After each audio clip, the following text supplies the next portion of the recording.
উপমান্য বৰ এটা ভাল মানুহ নহয় জানা।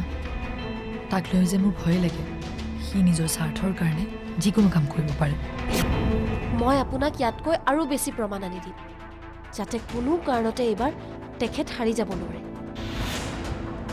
কেনেকৈ? ছাৰ, সেইটো এতিয়া কেনেকৈ হ'ব মই নাজানো। নোকোৱা কিয়নো? মানে সেইটোৱেই। চিৰিয়াছলি? মই তোমাৰ ওচৰত হাত জোৰ কৰিছো, হে? প্লিজ মোক আৰু পাগল নকৰিবা। তই একো চিন্তা কৰিব নালাগে। কি দিব লাগে মোক কবি, মই দি দিম দে। সদ্যহতে এতিয়া মেডিচিনৰ খৰচটো দিলেই হ'ব। হে, গিফ্ট হিচাপে আৰু মানুহক মেডিচিন দিয়ে নেকি? সেই বিশেষ মানুহজন আন কোনো নহয়, পলাশ।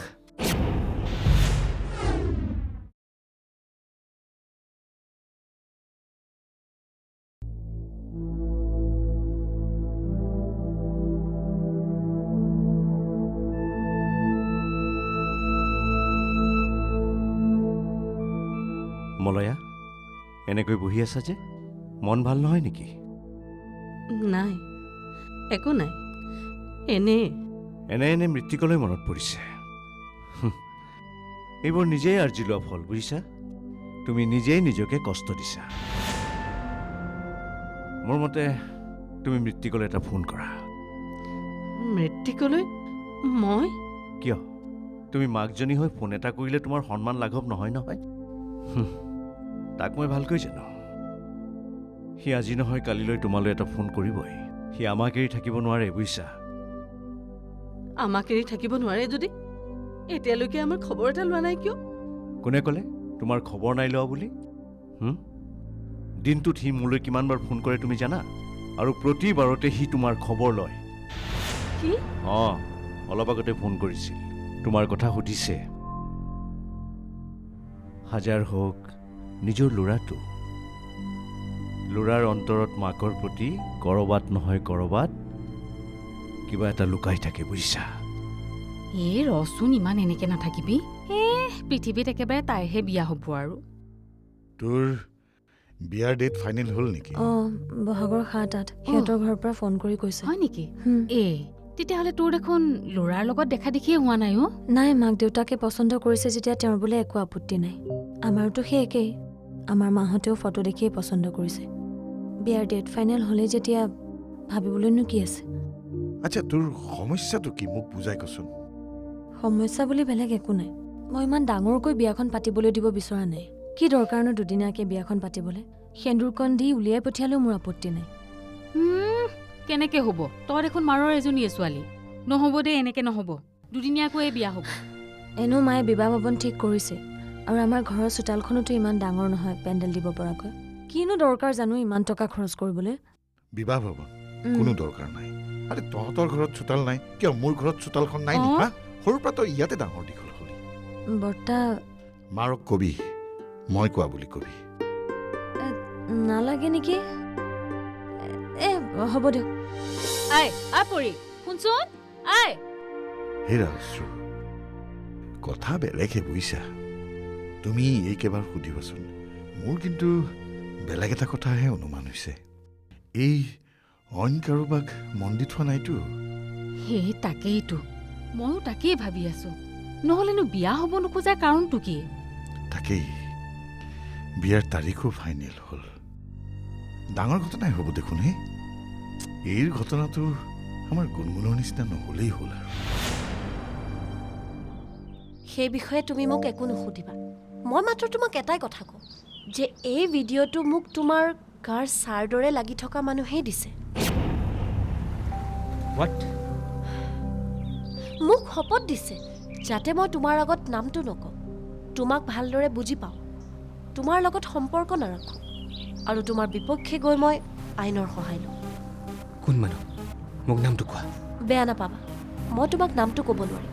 মাত্ৰ এটা কথাই মনত ৰাখিবা যে মই লোকৰ কথা শুনি এনেকৈ তোমাৰ বিপক্ষে নাযাওঁ।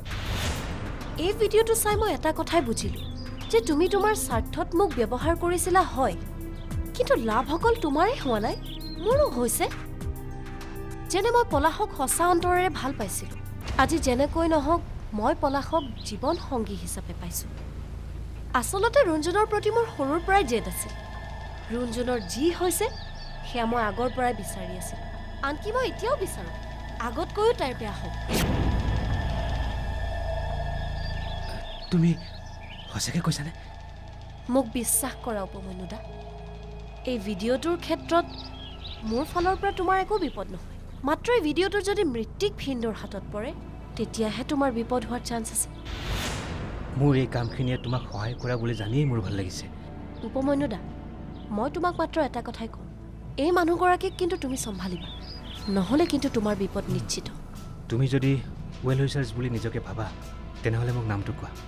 তুমি নামটো নক'লে মই গম পাম কেনেকৈ? তুমি নামটো কোৱাৰ বিনিময়ত তোমাক কি সহায় লাগে সেইটো কোৱা। পলাশৰ উন্নত চিকিৎসাৰ কাৰণে মই টকা ব্যয় কৰিম, তুমি কেৱল মোক নামটো কোৱা। মোক টকা পইচা একো নালাগে, মোক মাত্ৰ এটা সহায় কৰিব লাগে। সেইটো সহায় কৰিলে মই বহুত সুখী হ'ম। কিন্তু তুমি নাভাবিবা যে সহায় মই এইটো কাৰণে বিচাৰিছোঁ যে তোমাৰ পৰা মই এই ভিডিঅ'টোৰ মূল্য বিচাৰিছোঁ। সহায়টো হ'ল তোমাৰ কোম্পানীত মোক এটা সংস্থাপন লাগে। সংস্থাপন?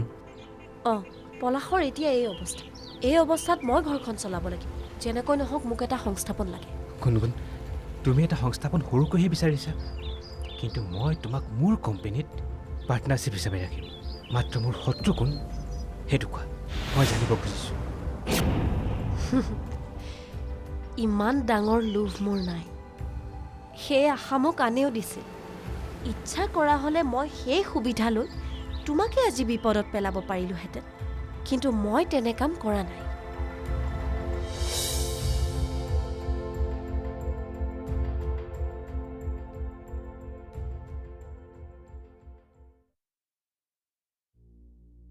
ছাৰ, অঁ মইনা, কি হ'ল? কথা এটা আছিল। কি কথা? মই কাইলৈ ঘৰলৈ যাব লাগিব। কালিলৈ ঘৰলৈ? হয়, এইবাৰ আৰু ঘৰলৈ গ'লে উভতি নাহিম চাগে।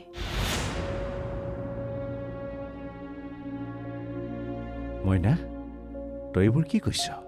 এইকেইদিন ঘৰৰ পৰা ফোনৰ উপৰি ফোন আহিছে। মায়ে কৈছে মই কাইলৈ ঘৰলৈ যাবই লাগিব। মোৰ কাৰণে বোলে ল'ৰা এজন আহিছে, গতিকে তাৰমানে তোৰ বিয়াৰ কথা চলিছে? হয়। এইটো সময়ত তই কি কৰিম ময়ো একো ভাবি পোৱা নাই। বাইদেউৰো মনটো ভাল নহয়। এইখিনি সময়ত মই ঘৰলৈ যোৱাৰ কথাটো বাইদেউক ক'বলৈ একেবাৰে ভাল লগা নাই। হ'ব দে,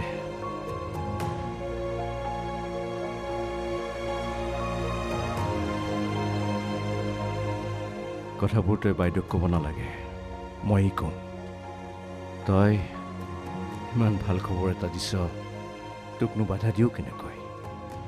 যাবি যা। মইনা, ছাৰ, চাহ একাপ খোৱাবি নেকি? আনিছোঁ ছাৰ।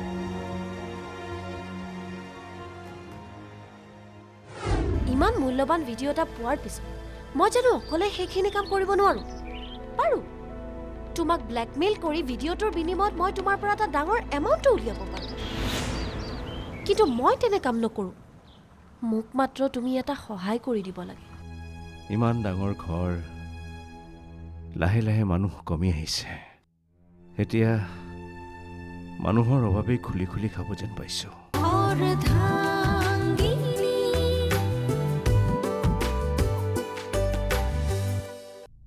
গুণগুণ, কথাখিনি মই এইখিনি সময়ত জনাটো খুব দৰকাৰ। ঠিক আছে, তুমি যদি সঁচাকৈ তেওঁৰ নামটো শুনিব বিচাৰিছা তেতিয়াহ'লে মই কওঁ। তেওঁৰ নামটো হৈছে শৰ্মিলা। কি?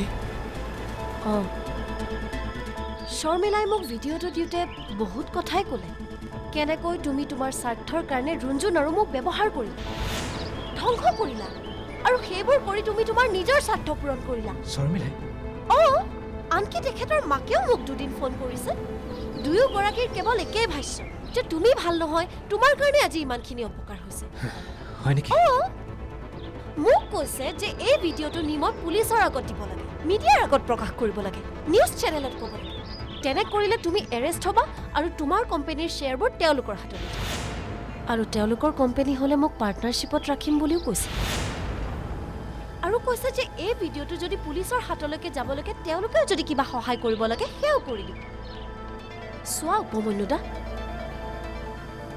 ইমান মূল্যৱান ভিডিঅ' এটা পোৱাৰ পিছত মই জানো অকলে সেইখিনি কাম কৰিব নোৱাৰো পাৰো তোমাক ব্লেকমেইল কৰি ভিডিঅ'টোৰ বিনিময়ত মই তোমাৰ পৰা এটা ডাঙৰ এমাউণ্টটো উলিয়াব পাৰো কিন্তু মই তেনে কাম নকৰো মোক মাত্ৰ তুমি এটা সহায় কৰি দিব লাগে এটা সংস্থাপন লাগে যেনে তেনে খাই বৈ থাকিব পাৰিলেই হ'ল আৰু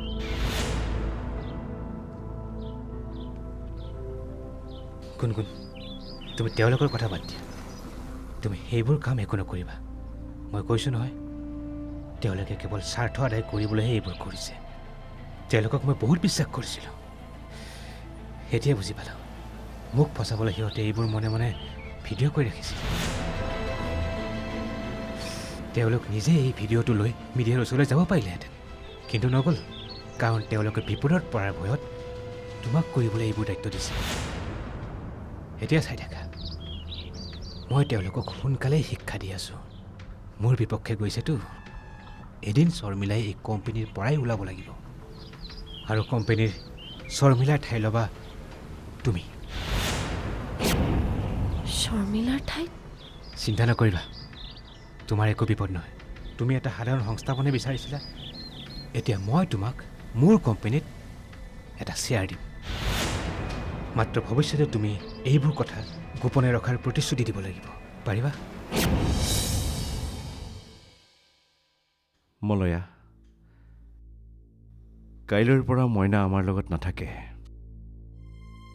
মইনা আমাৰ ঘৰত নাথাকে মানে কলৈ যাব তাইৰ ঘৰৰ পৰা ফোন আহিছে কাইলৈৰ ভিতৰত ঘৰ পাব লাগে কোনোবা ল'ৰা আহিছে তাইক চাবলৈ কি ইমান ডাঙৰ ঘৰ লাহে লাহে মানুহ কমি আহিছে এতিয়া মানুহৰ অভাৱেই খুলি খুলি খাব যেন পাইছোঁ এতিয়া মইনাও যদি নাথাকে চোৱাচোন এটা এটাকৈ সকলো গ'ল এতিয়া তৰ্ক কাজিয়া কৰিবলৈকে মানুহ নাইকিয়া হ'ল তাই বেচেৰি ইয়াত ইমান দিন থাকিল এতিয়া তাইৰ ভৱিষ্যতৰ কথা নাভাবি তাইক জোৰকৈ ইয়াত ৰাখি থ'লেতো নহ'ব তাইৰো জীৱনৰ কথা আছে আৰু ইয়াতনো তাই কিমান তিতা কাহা শুনি থাকিব যাওক দিয়া সেইবাবে তোমাক কথাটো ক'লোঁ তুমিও বাধা নিদিবা মইনা সঁচাকৈ যাবগৈ নেকি তুমি এটা কাম কৰিবা মইনাৰ ঘৰৰ নম্বৰটো দিবা দেউতাকৰ লগত কথা পাতিম তাই সৎ ছোৱালীজনীয়ে ভাল ল'ৰা এটা পালে ভাল আছিল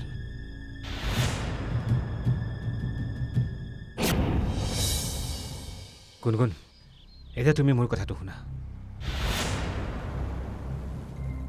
তুমি যিমান পাৰা সোনকালে মোৰ কোম্পানীত জইন কৰা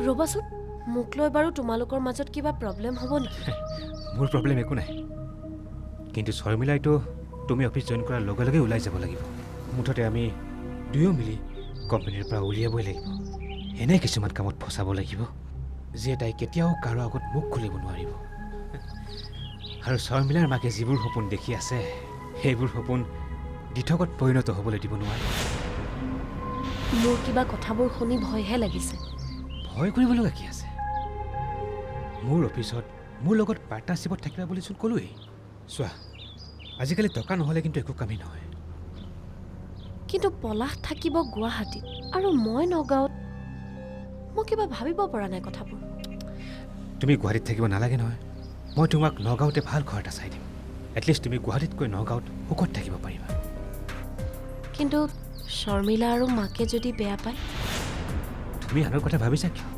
তেওঁলোকে বেয়া পায় নকৰিব কি আৰু তেওঁলোকক তুমি ভাল মানুহ বুলি ধৰি নল'বা কিয়নো শৰ্মিলাই মৃত্তিকৰ লগত কেৱল স্বাৰ্থৰ বাবেহে ভাল পোৱাৰ অভিনয় কৰিছিল হয় নেকি তেতিয়াহ'লে তুমি মোৰ কোম্পানীত জইন কৰাটো খাটাং বুলি ধৰি ল'ব পাৰোঁ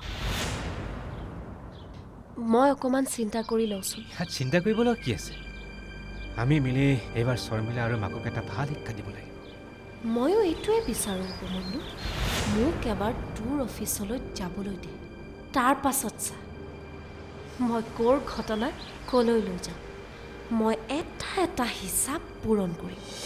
তই যদি ইমান ডাঙৰ ৰহস্য এটা গোপন কৰি ৰাখিব পাৰ, মইনো সৰু কাম এটা কিয় কৰিব নোৱাৰিম? মাত্ৰ কেইটামান দিনৰ কাৰণেহে মোৰ লগত থাকিবি। মই কৰা কামবোৰৰ প্ৰুফবোৰ মই প্ৰথমে হাতলৈ আনি লওঁ, তাৰ পাছত কোনো মোৰ লগত নাথাকে। হেৰি নহয় উপমান্যদা, আমি এতিয়া গৈ থাকোঁ নেকি? বোলা, মই এটা কাম কৰোঁ, মই তোমাক ঘৰত ড্ৰপ কৰি বাহিৰে বাহিৰে নগাঁও যাওঁ। অঁ ঠিক আছে। বোলা।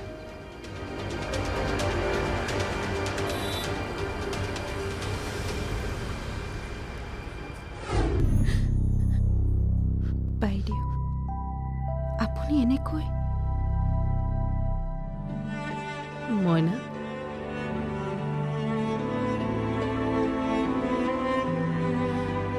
তই বোলে ঘৰলৈ গুচি যাবিগৈ?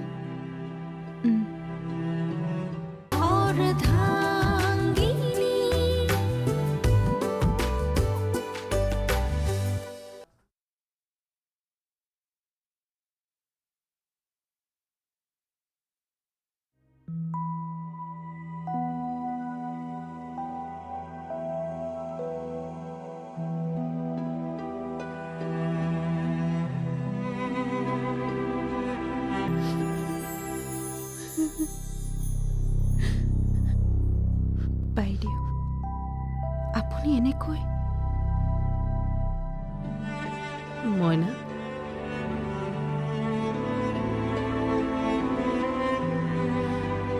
তই বোলে ঘৰলৈ গুচি যাবিগৈ?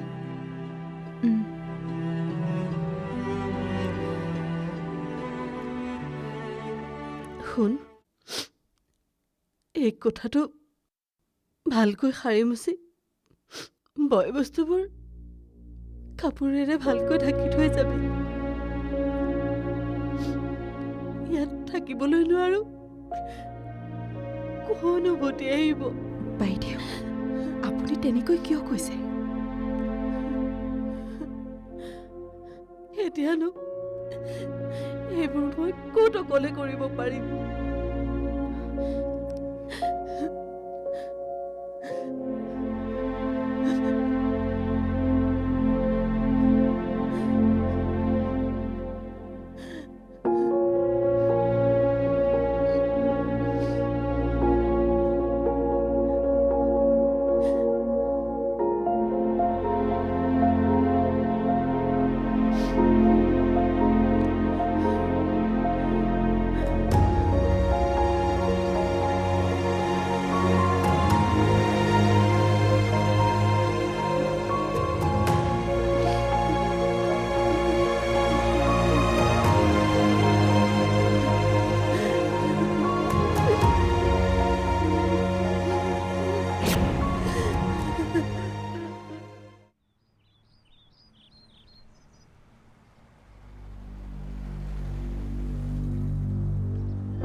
গুণগুণ আৰু উপমান্য একেলগে গাড়ীত?